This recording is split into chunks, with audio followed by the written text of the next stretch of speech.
অনেক আপুরে আমাকে জিজ্ঞেস করেছেন আমি আপনাদের কাজ দিতে পারবো কিনা। তো আমি আপনাদেরকে কাজ দিতে পারবো। ডিটেইলস একটু পরে বলছি। এখন একটা গলা কাটিং করব, সেই বিষয়ে একটু বলে নেই। এখানে আমি একটা গলা কাটিং করব। আমার একটা ভিডিও আছে টুকরো কাপড় দিয়ে কিভাবে আমি একটা ড্রেস মানে কামিজ বানিয়েছিলাম। তো সেখানে অনেক আপুরা আমাকে জিজ্ঞেস করেছেন যে গলার কিভাবে মাপটা নিয়েছি। তো এই জামাটার মধ্যে আমি সেম ওইরকম গলাটাই দিব। তো আমি এখানে মাপটা বলে দিই, ওই ভিডিওতে আমি মাপটা বলিনি। তো আমি ভাবলাম যে এই ভিডিওর মাধ্যমে সেই মাপটা আপনাদেরকে বলে দেই। তো এখানে আমি 4 ইঞ্চি লম্বা নিয়েছিলাম গলাটা, আর চওড়া নিয়েছিলাম 3 ইঞ্চি। এটা আমি পিছনের গলাটা কাট করছি। আর প্রথমে যে গলাটা সেটা আমি সামনে যে গলাটা আছে সেটা আমি লম্বায় নিয়েছিলাম 4 ইঞ্চি করে গোল দিয়েছি, আর পুরোপুরি নিয়েছিলাম 6 ইঞ্চি। তো 2 ইঞ্চি আমি নিচে যে রাউন্ড শেপটা হবে সেটার জন্য নিয়ে রেখেছি, আর 1 ইঞ্চি চওড়া দিয়ে সেটাকে আমি একটা গোল শেপ দিয়ে কেটে নিয়েছি। তো আপনারা দেখলেই বুঝতে পারবেন ভিডিওতে। তো দেখুন এখানে এখন আমি গলাটা কাটিং করে নেব। তো এখানে আমি 4 ইঞ্চিতে গোল করে কেটে 6 ইঞ্চি যে রাউন্ড শেপটা আছে সেটা কাটিং করছি। আপনারা একটু খেয়াল করলে বুঝতে পারবেন। আমি সেম এই গলাটাই কাটিং করেছিলাম সেই ভিডিওতে, কিন্তু আমি মাপটা বলে দেইনি। তো অনেক আপুরাই জানতে চেয়েছেন। তো আপনারা এখান থেকে দেখে নিতে পারেন সেই গলার ডিজাইনটা। তো এখন আমি এই কামিজটার মধ্যে লাগিয়ে নেব, যেভাবে নরমাল যে গলাগুলো লাগাইয়ে নেয় সেভাবে আমি করে নেব। তো এখন মূল বিষয়ে আসি, যে অনেক আপুরে আমাকে জিজ্ঞেস করে যে আমি কিভাবে এত কাজ পাই, আমি কি তাদের কোনো কাজ দিতে পারবো কিনা, বা অনেক আপুরা আমাকে বলে যে কাজ দিতে। তো আমি দিতে পারবো, যারা আমার এলাকায় আছেন তাদেরকে আমি অবশ্যই কাজ দিতে পারবো। কিন্তু যারা আমার এলাকা থেকে বাহিরে, ধরেন আমি তো ঢাকায় থাকি, তো যারা বিভিন্ন জেলায় থাকেন তাদেরকে তো আমি দিতে পারবো না, কারণ আমার জানা মতে আমি দিতে পারবো না, কারণ কিভাবে দিতে হয় সেই প্রসেসিংটা আমি জানি না। তো আপনাদের জানা থাকলে আপনারা অবশ্যই জানাবেন। তো আমার যেটা মনে হয় যে যারা আমার এলাকায় আছে তো তারা চাইলে আমার থেকে এই অর্ডারগুলো নিতে পারে, যেহেতু আমি টুকটাক ভালোই অর্ডারই পাই। তো নতুন অবস্থায় একটু অর্ডারে পেতে কষ্টই হয়ে যায়। তো আমার আশেপাশে যা এই বোনেরা আছে তাদেরকে আমি ইনশাল্লাহ দিতে পারবো, কিন্তু যেই বোনেরা দূরে আছে তাদেরকে তো আমি দিতে পারবো না। কিন্তু এই রিলেটেড আমার একটা ভিডিও আছে যে কিভাবে আপনারা নতুন অবস্থায় কাজ পাবেন। আপনারা যদি প্রথম হয়ে থাকেন আমার চ্যানেলে, তো আমার চ্যানেলটি ভিজিট করে আসবেন। এই বিষয়ে আমার একটা ভিডিও আছে যে নতুন অবস্থায় আপনারা কিভাবে কাজ পাবেন। আর টেইলারিং এর ক্ষেত্রে কিন্তু প্রথম অবস্থায় কাজ পাওয়াটা একটু মুশকিলই হয়ে যায়, কিন্তু আপনি হাল ছাড়বেন না। আপনি নিজের ড্রেসগুলো সুন্দর সুন্দর ডিজাইন করে বানাতে থাকবেন। দেখবেন যে আপনার পাড়া প্রতিবেশী কিন্তু আপনার এই সুন্দর সুন্দর ড্রেসগুলো দেখে ইন্সপায়ার হবে। তারা কিন্তু নিজেরাই এসে বলবে যে কোথা থেকে বানিয়েছেন, কিভাবে বানিয়েছেন। তখন আপনি আপনার কাজের চর্চাটা করতে পারেন যে আপনি নিজেই বানান ড্রেসগুলো। তো তারা তখন আপনাকে দিয়েই কিন্তু বানাবে। কোনো কাজ যদি আপনি জেনে থাকেন, সেটা যদি আপনি প্রচার করতে না পারেন, তাহলে সেটা থেকে কিন্তু আপনি বেনিফিট পাবেন না। সেটা বিজনেসের ক্ষেত্রে হোক, কিংবা এই যে যেটা আপনি করতে চাচ্ছেন টেইলারিংয়ের কাজ, সেটা আপনার প্রচারণা করতে হবে। আপনি যত প্রচার পাবেন আপনার কাজ কিন্তু ততই মানুষের হাতে হাতে পৌঁছে যাবে। আর যখন দেখবেন আপনি একটা কাস্টমার ধরবেন, তখন দেখবেন যে সেই একটা কাস্টমারই কিন্তু আপনাকে আরও 2টা কাস্টমার এনে দেবে। তা আপনাকে ধৈর্য রাখতে হবে, ধৈর্য রেখে আপনাকে এই পথটা পাড়ি দিতে হবে। আমি সবসময় আপনাদেরকে বলি যে একটা ভালো দিনের আশা করতে হলে কিন্তু অনেকগুলো খারাপ দিন পার করে আসতে হবে। সেলাই কাজ করতে পারলে কিন্তু অনেক টাকা ইনকাম করা যায়, সেটা আমি নিজেও জানি। আর আপনারা যারা ইনকাম করেন তারাও অবশ্যই জানেন। আর যারা জানেন না তাদেরকেও বলে রাখছি যে এই কাজটা শিখে রাখুন। আর টুকটাক যদি পারেন তাহলে এটাকে চর্চার মধ্যে রাখুন। আমার কাছে মনে হয় যে সংসার সামলিয়ে অবশিষ্ট যে সময়টা আমরা পাই সেটাকে যদি কাজে লাগাই, তাহলে কিন্তু সেই কাজে লাগানো সময়টা দিয়ে কিন্তু আমরা টাকা ইনকাম করতে পারি।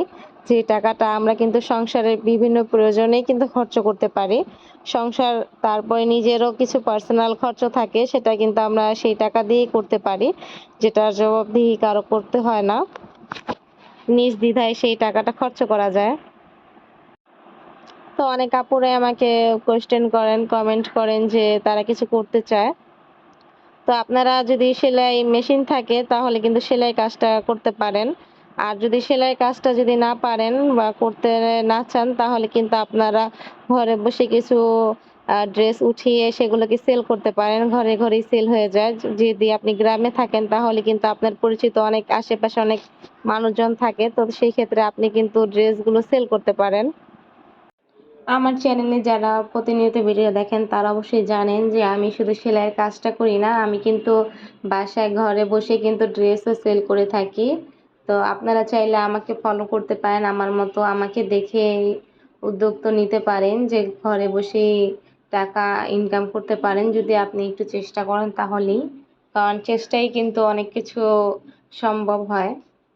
তো আপনারা চাইলে কিন্তু যারা সেলাই কাজটা পারেন না বা করতে চান না তারা কিন্তু ঘরে কিছু ড্রেস উঠালেন, ধরেন নিজের মনে করে উঠালেন যে এগুলো বিক্রি না হলেও সমস্যা নেই, নিজে পরে নেব। প্রথমেই আপনি লাভের আশা করতে পারবেন না, কারণ লাভের আশা করলে লাভ নাও হতে পারে, তখন আপনি হতাশ হয়ে যাবেন, ভেঙে পড়বেন। তো শুরুতে আপনি এমন একটা মনোভাব রাখবেন যে আমি এই ড্রেসগুলো এনেছি, কেউ নিলে পছন্দ হলে নিবেন, নয়তো নিজেই পরে নেব।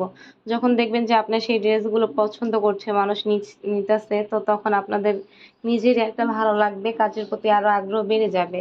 তো প্রথমেই কখনো লাভের আশা বা টাকা কামানোর নেশা করবেন না।